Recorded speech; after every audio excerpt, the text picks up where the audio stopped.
Morning, Scott. How are you? Morning, Mike. Very good morning to you. You too. You too. You. Whereabouts in the world do you live? I'm in Burwell near Cambridge. Do you know the Okay, area cool, at all? cool. I was over in Newmarket yesterday at the British Racing Stud Oh, wow. an event, but yeah, How you doing? yeah, good, good. Now, what I'll do is I've got a kind of hard 20 minutes because I've got another call at 20 past, so I'll Okay. whiz through this. But firstly, congratulations on overcoming some real trauma and challenges and getting refocused. It's never easy. No, thank you for that, and I really do appreciate that. It's been a battle, you know. I'll show you that Yeah. carrying this as a cage now. Jesus. And how long it's been? Has it It's been been since? on for that's been on for nearly 15 months, that cage. Yeah, yeah, geez. And the other legs had a screw come through and the metalworks failed, so they're looking to do the other leg as well now. And I think I saw in your intro, well done on putting that up this morning, that you used to do property management, maintenance, and stuff. Is that right? Yeah, so facilities management. So I started off in Lloyd's of London, believe it or not, just in catering and hospitality, but then moved into the building management, spent 11 or 12 years there. The last part of the role was reporting directly to the chairman of Lloyd's, Sir David Rowland at the time. So I went through episodes like the Bishopsgate bomb, as an example. Having been Project Griffin trained, I was then the lead manager in the building when it 50 yards away exploded. I had an event for 800 in there, Mike, that night. Wow. So So yeah, how I the had to hell get. did you end up a scaffold ladder then, given that? Oh no, 1 o'clock forward after all those periods of time. I was running my own business and then I worked in emergency response for about 10 to 12 years. And I'd had enough, Mike. My parents both passed, sadly. My dad was only 62, my mum was 57. I'm 55 this year, and I just thought, you know what? You're doing 72 hours on the back for somebody else in their business. Took their business from 750K to 4.2 million when I left, and I just decided to have a break. So, believe it or not, the accident occurred on a friend's property that turned out to be my partner, who I've now since split with. So it's Well, been bummer. quite a journey. Well, look, I don't know how much you know me, Scott, or whether you saw any of my posts or my podcasts or anything before, I or whether have. you just sort of come across me or whatever. But Yeah, I have seen your background. I've obviously understood about the Secret Millionaire. I'm currently homeless, so I'm sat in a B&B right now. oh, bummer. So, life is tough, and the way that I feel about it at the moment is that it can only go on upwards, to be fair. And you say you just starting your own business. What is it you're looking to do? Well, I've been running it for a year now, and what I've been doing is working from home, doing sales calls for businesses out in the Cambridgeshire area. So I go in and consult with one business in the offices. Yeah. So I'm in there 1 day a week, and I was managing their team. Their managing director went off for 5 months, so I babysat their business for them. So it wasn't just one business; it was five. Right, right. And you're I you're was doing that now currently, yeah? I'm currently doing that now, and then doing sales calls out for other businesses as well. Yeah, a lot of my time is spent home based because of obviously running Obviously. around in a wheelchair is not much fun. No. Um, Even to get going in the morning, and because you don't have any sleep, Mike. That's the problem. I'm only had 2 hours sleep last night, as an example. At 5 p.m., 5 a.m. this morning, I'm fixing a bit on the website and tinkering around because as soon as you move the cage, you're in pain. It's Yeah, no, it's not partially easy. my fault because I've come off of all the morphine and all the oromorph and everything. It just didn't agree with me, and I'm only on ibuprofen and paracetamol now. So I can't expect not to be in pain with the Yeah. level of stuff Well, I've got. and I know people who work with what they can do. My own mum, God bless her, I lost her about 10 years ago now, but she never slept in a bed for 10 years. And I mean, she had all sorts of problems, heart bypass, triple heart bypass, pacemaker, oxygen up her nose, Really. arthritis. But anyway, part of the problem was she was scared to get out of bed in case she never woke up. So she would, her whole day would be fall asleep for an hour and a half, get up, do some go fall asleep for an hour. So there's ways to learn to work with what you've got. And Yeah. what I'd say is, we grew up. I mean, she when we were younger, we had no money or anything, but what she was an amazing swimmer.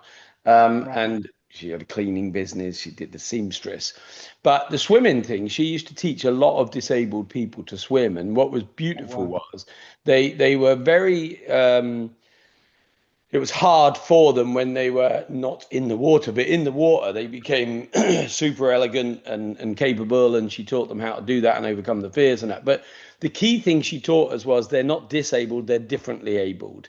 And the Wow. adjustment to make is how to go from what you used to have to what you do have and the reality of your future. So, with your permission, I'm never going to have conversations with you as a disabled person. I'm going to have a conversation with you as a differently abled person. And Do you know with what? all I the work find that it a I've done on, complete joy, Mark. sorry, Sorry to stop you. I find it a complete joy you having that conversation. And if you don't mind, in my motivational speaking, I'm going to ask that, would you mind if I actually utilize that? yeah, of course. Um, because for me, the last 3 years have been tough. And when you're suddenly in that position, not a lot of people can actually relate to suddenly going from very upwardly mobile, running John O'Groats to Land, or cycling rather, John O'Groats to Land's End and running London Marathon and things, to doing nothing gym wise, and Yeah. that's why I set myself the wheelchair challenge. Well, I see You you're know, already 100 miles, going for 300 miles. yep, Focus on what you can do, what you are doing, and you've clearly got a crazy capable mind, and so on. I don't know if you've ever seen any of the videos by Nick Vujicic, but I once saw him I speak. have. Yeah, Amazing, yeah, amazing bloke. And you know, what's the Serenity Prayer? God grant me the ability to do what I can, accept what I can't, and know the difference, or something like that. But yeah. we can't change some things. I look at the abuse I suffered growing up with a stepfather. Pardon me, I'm blocked this morning. But not only takes time, but to move from being scared of him to wanting to kill him to pitying him as he died of cancer to then being glad he was dead to then thinking about why he was like he was to then understanding it was a result of his upbringing to then actually feeling connected to him because he didn't know how to behave differently. Now, the reality is, you then move to a position where I go from like the hatred, because people say, "Oh, how can you forgive him for that?" Well, it's not about forgiving him for him; it's about forgiving him for me. But actually, along that journey, what I found was that everyone comes into your life for a purpose. I do believe everything that happens to us happens for a purpose. It brings out a different side of us. But once I forgave him for me, because I was hanging on to that, it was kind of like it was starting to define who I am. And I really want to say that a big part of your life is what you're going through. Okay. A big part of your life is what happened to you. But what's really important is we focus on the future. We focus on what you can do. We focus on how you can use that to your advantage. And it may open some doors, and we'll exploit that if it opens doors. But don't Mm, let it be who you are. You know, no, you have an energy, you have a drive, clearly you have strength of character to push through this, to come off the meds, to do and so on.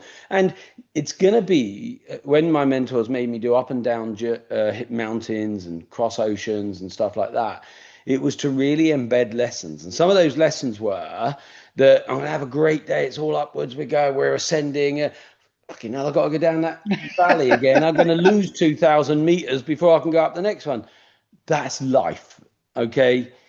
And we can either master it or get caught in the misery of it. And I want to see the energy you've got. I want to grab that and I want to take that forward. And in the Growth Syndicate, we can do that. I really want you to leverage where you are because the danger is, and after years and years and years of psychological development and so on, even to finish the conversation about my stepdad, maybe he was there for a purpose to make me see that. Maybe he was just evil. But the reality is, the minute I forgave him, I understood him. And the minute I understood him, I started to feel sorry for him. And I don't want to feel pity for anybody. But what I want to think is, what a shame that he was never taught how to use his words rather than his hands. What a shame that he was never taught that anger needed him to look inside to see why he was so angry, to think about whether he could approach things differently. So where we are is absolutely where we're meant to be, but where we're going is a choice. And if you believe in any degree of spiritualism, most and I studied all religions in my 20s. I was a bit obsessive about understanding why they were all different but similar. And I believe any God, all God, you're here to go on a journey. The problem was that the real fuck up they gave us was free will. So it's like we've got this journey. We're going from London to New York on a plane, but we keep bloody zigging this way and that way, and we keep going into the wind and out of the wind. And that's the journey we're on. We'll get where we need to get, but sometimes we don't help ourselves because we lose that focus. So we need It's to re. amazing. I've returned to faith and listening to you on spirituality. I listen to something called Baldwin's Lost Prayer every morning and do a bit of breath work. And the breath work's been really good for me with the pushing of the wheelchair.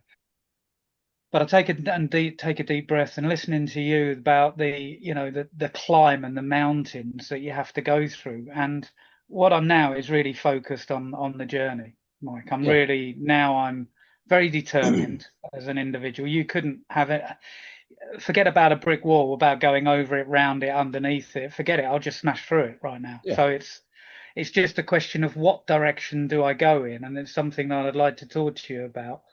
Couple of things from me because I know your hard stop is at 20 past 8. So I'm thinking about organising an event on the 29th of November this year. You're building a community. I'd love to, because it's nearer the Christmas time, I'm thinking about holding it at Imperial War Museum, Duxford, and doing a business speaking day, ending up with a charity event towards MagPass, because it's going to be my end of year charity event. So what I'm basically now doing is every year going to be working with a design charity. And then this year it's MagPass. Next year it's looking likely to be RNLR, where my mum's ashes are spread up at sea at Old Hunstanton.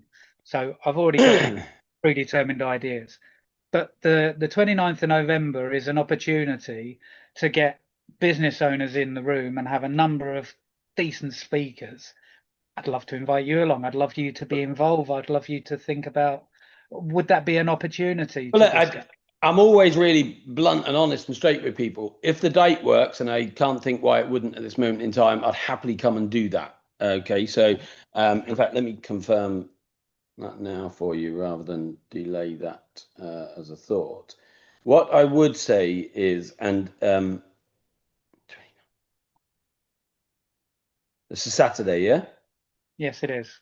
I'm looking to try and get a formal sponsor on board. I could get it, but what I'll tell you is that'll cost you at least half of your business guests. They work so hard Monday to Friday that weekend is personal family. So at least half the people you want to speak or attend won't come because it's a Saturday. Right.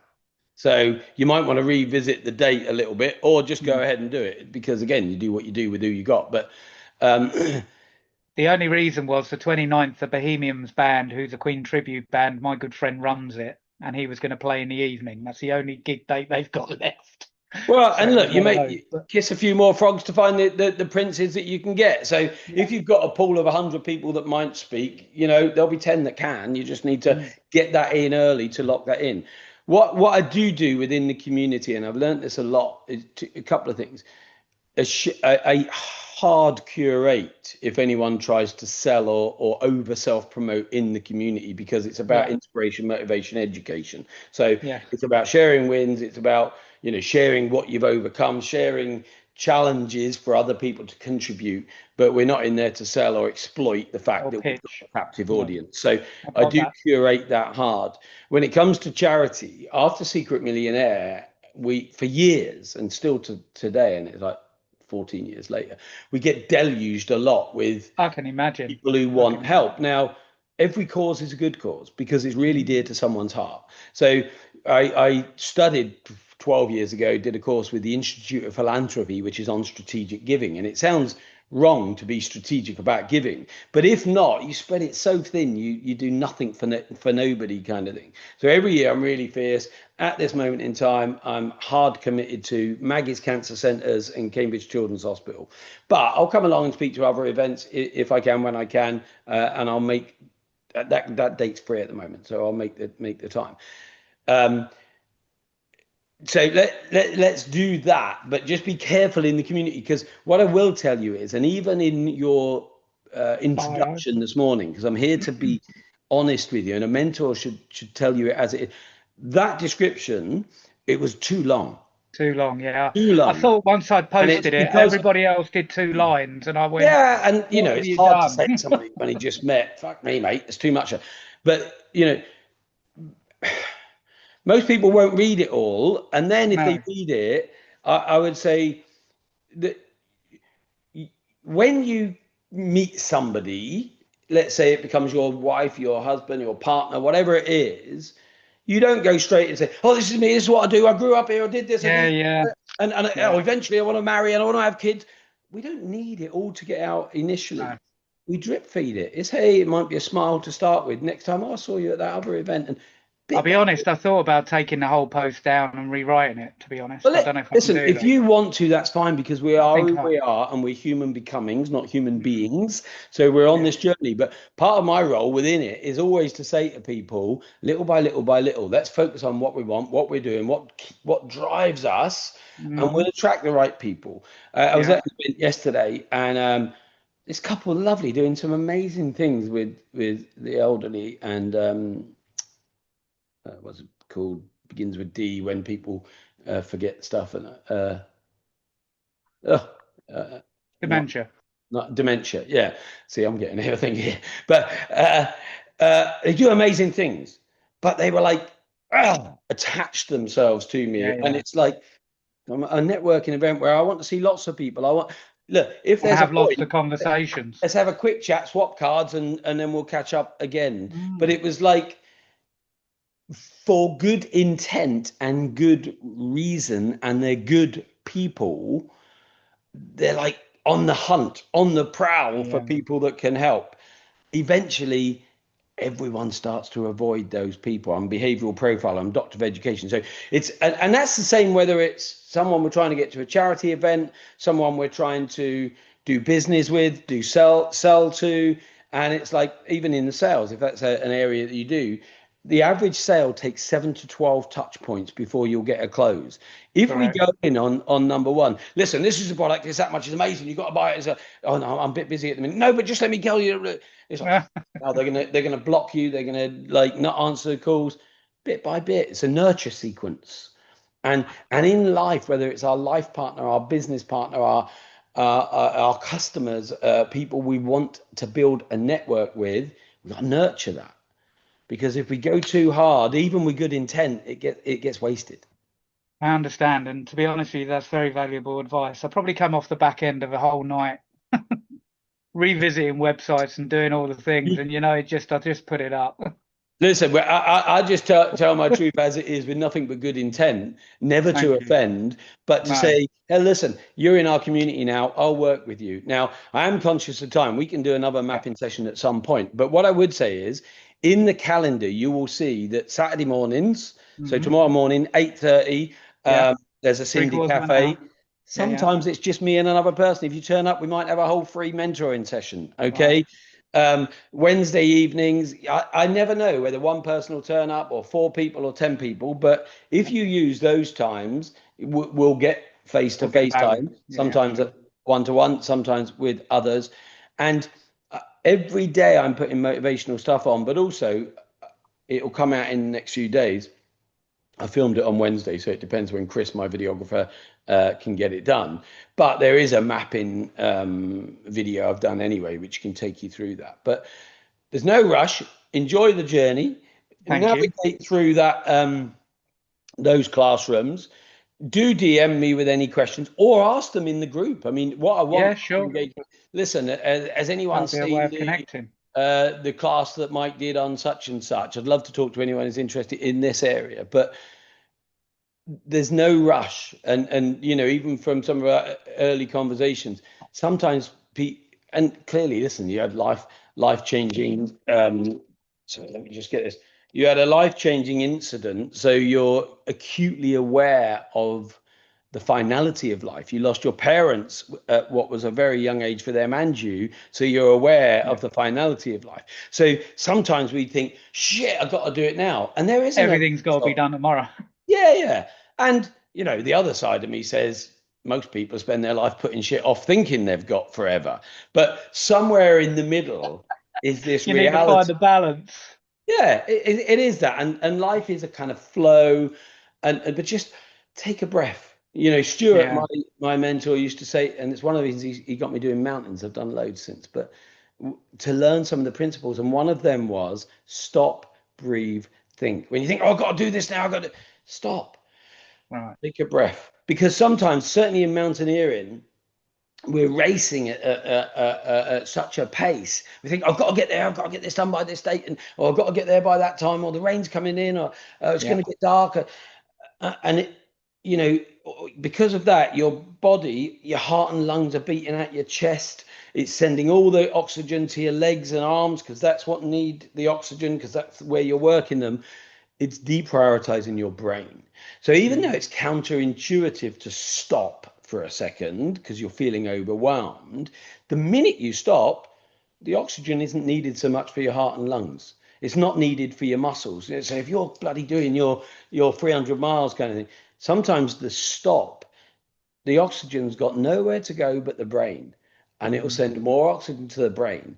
And in split seconds, you can then sometimes make a better choice because you've got more oxygen to the brain to make a better choice. Uh, and you think, oh, actually, maybe we pivot this way, or actually, I can do it tomorrow, or actually, can I find someone else who can help me move faster with that?